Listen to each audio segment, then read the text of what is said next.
Ya, Anda masih bersama kami di Beranda dan kami juga masih menggunakan partisipasi Anda di telepon 021515511. Masih kita bicarakan mengenai perlindungan terhadap korban perkosaan.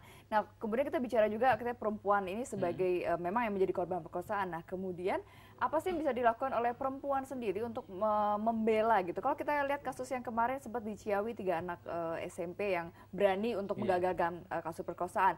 Beberapa hari yang lalu pelecehan di bis Transjakarta itu korbannya kemudian berani untuk melaporkan gitu ya. Nah, artinya kan kita sangat membutuhkan sosok wanita seperti ini, sosok mereka gitu, tokoh-tokoh seperti mereka yang kemudian bisa menginspirasi diharapkan gitu, sehingga karena ya kita bicara kalau kasus perkosaan kan memang tadi ya dikatakan ada perbedaan kekuasaan di mana si pelaku ini begitu menguasai si perempuan ini, si korbannya ini, tapi kemudian perempuan ini juga mempunyai sesuatu yang bisa digunakan untuk melawan gitu. Apa yang bisa dilakukan oleh perempuan kemudian? Apakah mungkin dari Komnas Perempuan pernah melakukan apa pemberdayaan atau edukasi terhadap kaum perempuan, para korbannya? Ya, itu tetap lagi balik lagi nih. Ini soal tanggung jawab negara.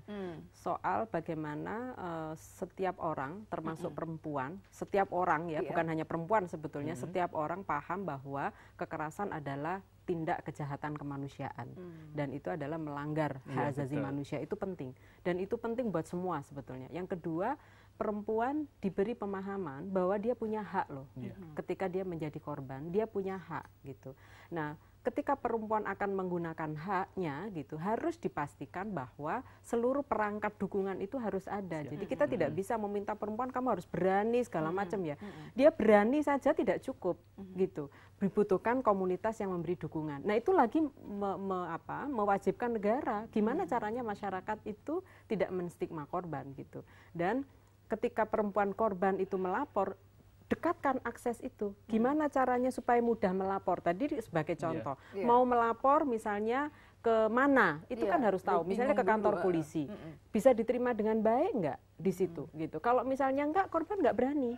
Jadi makna berani itu memberikan sinyal bahwa semua harus terkonek semua gitu ya.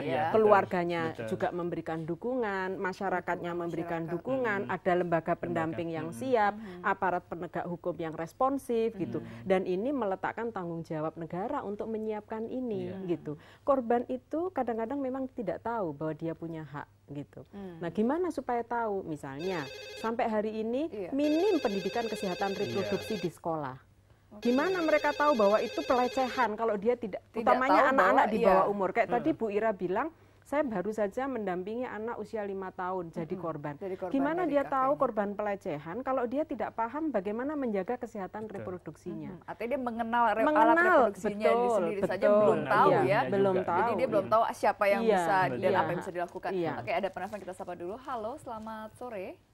Halo, selamat sore Bu. Sore, dengan siapa di mana Pak? Dengan Bapak Amantono dari Kalimantan Selatan. Iya, silakan Pak Amantono.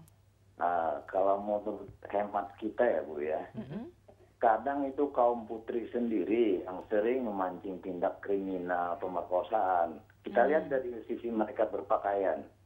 Kadang mereka bisa menampilkan pahanya berpakaian yang ya seronok lah sehingga menimbulkan minat tindak kriminal itu terjadi.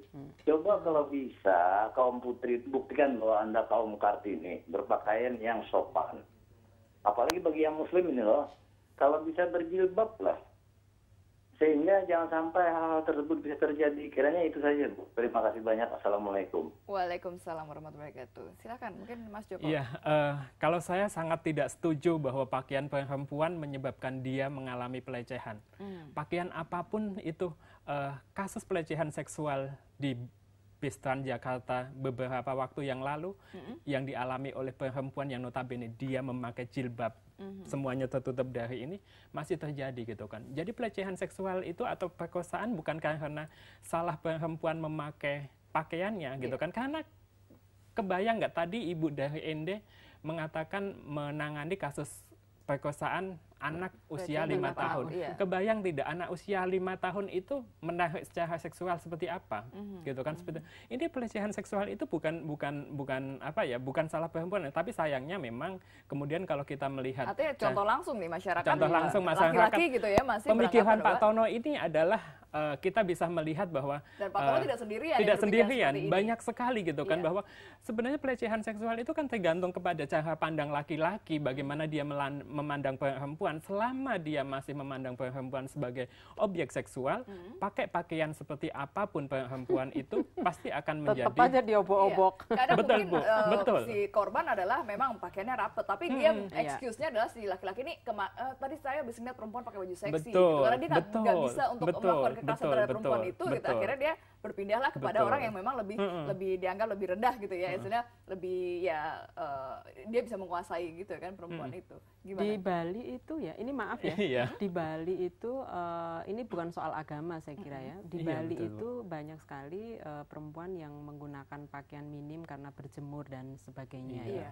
Tapi angka kekerasannya jauh kalau dibandingkan dengan DKI. Jauh lebih rendah? Jauh lebih rendah. DKI Jakarta. Di Arab Saudi yang semuanya maaf, bahkan bercadar itu tinggi angka perkosaannya. Jadi saya kira apa yang tadi disampaikan Pak Joko menjadi sangat penting, bagaimana cara menghargai perempuan itu sebagai subjek.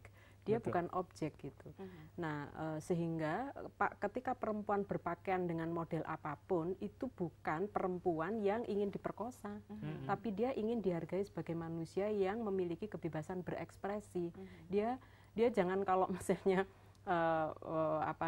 semua perempuan kemudian dijadikan sebagai sesuatu komunitas yang seragam. Pakaiannya nanti semua hitam, semuanya ditutupin, baru dia aman. Atau belum semua jaminan juga kan? misal gitu ya. Jadi perempuan kalau gitu diseragamin aja. Nanti habis cara berpakaiannya harus berkerudung, nanti warna bajunya diseragamin. Setelah itu ternyata perempuan keluar rumah nggak aman juga. Semua di dalam rumah gitu.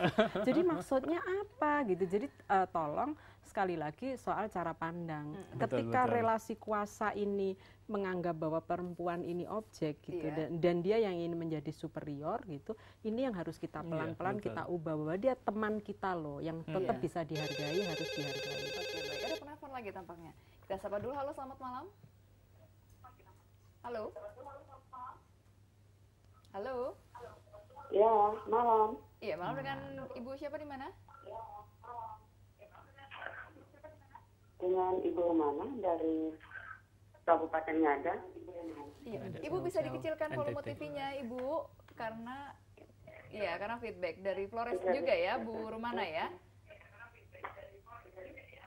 Iya, dari Kabupaten Ngada. Iya, dari Ngadas. Oke, baik, silakan Ibu.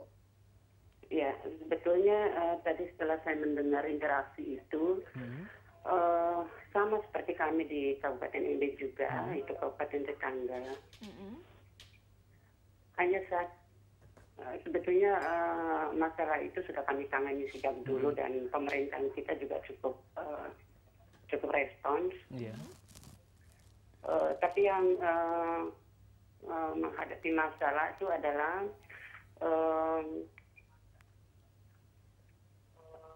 para pembela gitu. Para pembela, advokatnya, ya, advokatnya itu yang susah kenapa dengan kami para dapat. Advokatnya Bu?